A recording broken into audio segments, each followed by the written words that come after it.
ఒక్కసారి కొమ్మూరి గోల్డ్ కి కాల్ చేయండి. తాకట్లో ఉన్న మీ బంగారాన్ని విడిపించి మార్కెట్ ప్రైస్ కి వాళ్ళు కొనుక్కుని మిగతా డబ్బులు మీకు ఇచ్చేస్తారు. హాయ్, వెల్కమ్ టు మనం టీవీ. మన టీవీ మన కోసం. నేను మీ జర్నలిస్ట్ మనోజ్. నిజంగా లిటరల్గా సుసుపోయిస్తున్నాడు విజయ్. దెబ్బకి స్పాట్లో 20 మంది ఉద్యోగాలు కథం. సో ఒకసారి మనం స్వాతంత్ర్యం వచ్చిన తర్వాత ఏ సీఎంలైనా, ఏ పిఎంలైనా, ఏ మంత్రులైనా వాళ్ళ కోటరీలో ఉండేటువంటి ఉద్యోగాలు, ప్రభుత్వ ఉద్యోగులు, ఉద్యోగ సంఘాల నేతలు, అది వాళ్ళు ఏ డిపార్ట్మెంట్ అయినా సరే, అగ్రికల్చర్ కావచ్చు, హాస్పిటాలిటీ కావచ్చు, లేదంటే రెవెన్యూ కావచ్చు, ఫార్మా కావచ్చు, దేంట్లో అయినా సరే దానికి సంబంధించిన ప్రభుత్వ ఉద్యోగాలు, ఉద్యోగ సంఘాల విషయంలో చాలా జాగ్రత్తగా ఉంటాయి. ఒక్కరిని కూడా వెంటనే జాబుల్లో తీసే ఆ కార్యక్రమం చేసుకోరు. కానీ విజయ్ చేస్తున్నాడు.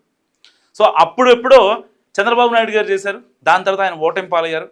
అండ్ అవన్నీ హిస్టరీ తెలుసుకున్నటువంటి విజయ్ అయినా సరే స్పాట్లో 20 మంది తీశాడు. నిజంగా గట్స్ ఉండాలి. 20 మంది ఉద్యోగుల్ని ఒక హాస్పిటల్ నుంచి తీసేయాలంట. ఎందుకంటే రేపొద్దున కరెక్ట్గా వాళ్ళని సస్పెండ్ చేసి లేకపోతే వాళ్ళని బయటికి పంపించేసిన 24 అవర్స్లో డాక్టర్లు విధుల్లో ఉండాలి. ఏ పారిశుద్ధ్యమో లేదంటే ఇంకేదో డిపార్ట్మెంట్ అంటే చెల్లుతుంది, కానీ హాస్పిటల్ అంటే చెల్లదు. ఒక హాస్పిటల్లో 20 మంది వెళ్ళిపోయారంటే మామూలు విషయం కాదు. అలాంటిది విజయ్ చేశాడు. సో ఇంకోటి ఏంటంటే, అంటే నారు పోసిన వాడికి నీరు పోయటం తెలియదా అంటారు కదా, సామెత ఉంటుంది తెలుగులో. సో ఎగ్జాక్ట్గా అదే సామెత ఇప్పుడు విజయ్ విషయంలో చాలా అంటే నీట్గా యాప్ట్ అవుద్దని చెప్పాలి. సో ఇప్పుడు 20 మంది ఉద్యోగాలు తీశాడు కదా, అదే ప్లేస్లో 41 మందికి ఉద్యోగాలు ఇచ్చాడు.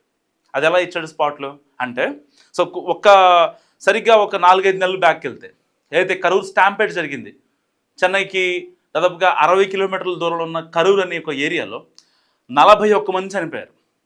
అది సరిగ్గా విజయ్ పార్టీకి సంబంధించి ఒక కార్యక్రమం జరుగుతుంది. సో దాదాపుగా ఆల్మోస్ట్ అక్కడికి రావాల్సిన వాళ్ళు మహా అయితే 4,000 మంది, 5,000 మంది. కానీ విజయ్ వస్తున్నాడని చెప్పి పక్క జిల్లాల నుంచి కూడా చాలామంది వచ్చారు. సరిగ్గా 15,000 మంది వచ్చారు అయితే. సో వీళ్ళు అక్కడ ఉన్నటువంటి టీవీకే టీం ఎవరైతే ఉంటారో ఆల్మోస్ట్ పర్మిషన్ తీసుకున్నారు పోలీసుల దగ్గర నుంచి. ఆల్రెడీ పోలీసులు చెప్పారు 4,000, 3,000 అంతకు మించి ఇక్కడ వద్దు అని చెప్పారు. సో అనూహ్యంగా జనాలు వేరే పక్క ఊర్ల నుంచి, జిల్లాల నుంచి వచ్చేసరికి ప్లేస్ సరిపోలేదు. దానివల్ల జరిగిన ఘోరం 41 మంది స్పాట్లో ప్రాణాలు కోల్పోయారు. ఇప్పటికీ దానికి సంబంధించి ఆ యొక్క అంటే ఇప్పటికీ హాస్పిటల్లో అంటే ఇప్పటికీ కోమాలో ఉన్న వాళ్ళు కూడా చాలామంది ఉన్నారు. అండ్ మంచానికి పరిమితమైన వాళ్ళు చాలామంది ఉన్నారు. మాట్లాడలేని వాళ్ళు ఉన్నారు. ఒక ఎక్స్ప్లోజన్ జరిగితే, బాంబ్ ఎక్స్ప్లోజన్ జరిగితే ఎంతటి విధ్వంసమై ఉంటుందో నిజంగా కరూర్ స్టాంపేడ్లో అంత దారుణం జరిగింది. ఊపిరాడక ఊపిరితిత్తులు ఇదైపోయిన వాళ్ళు ఉన్నారు. ఇంకా తర్వాత అంటే కాళ్ళు పడిపోయిన వాళ్ళు ఉన్నారు. ఇంకా ఆపరేషన్ చేసి చేతులు తీసిన వాళ్ళు ఉన్నారు. పళ్ళు పోయిన వాళ్ళు, కళ్ళు పోయిన వాళ్ళు, ఇలా చెప్పుకుంటూ పోతే చాలామంది ఉన్నారు. ఎవరైతే స్టాంపేడ్లో చనిపోయారో 41 మంది, వాళ్ళందరికీ ఉద్యోగాలు ఇచ్చి షబాష్ సీఎం అనిపించుకున్నాడు. షబాష్ విజయ్ గారు, షబాష్ సీఎం. ఎందుకంటే మనం ఒక ట్రాక్ రికార్డ్ చూసుకుంటే ఇప్పటిదాకా ఏ రాజకీయ పార్టీ కూడా వాళ్ళ వల్ల ఇబ్బంది పడ్డ వాళ్ళకి ఆఫ్ ద రికార్డ్లో హెల్ప్ చేస్తారు. అంటే వాళ్ళ స్తోమతను బట్టి, వాళ్ళ పార్టీ స్తోమతలను బట్టి. సో ఈవెన్ ఏ పార్టీ ఏం చేస్తూ ఉంటుంది, వాళ్ళకి బాగా కావాల్సిన వాళ్ళు అయితే, లేకపోతే వాళ్ళకి యూజ్ అవుతున్నారంటే.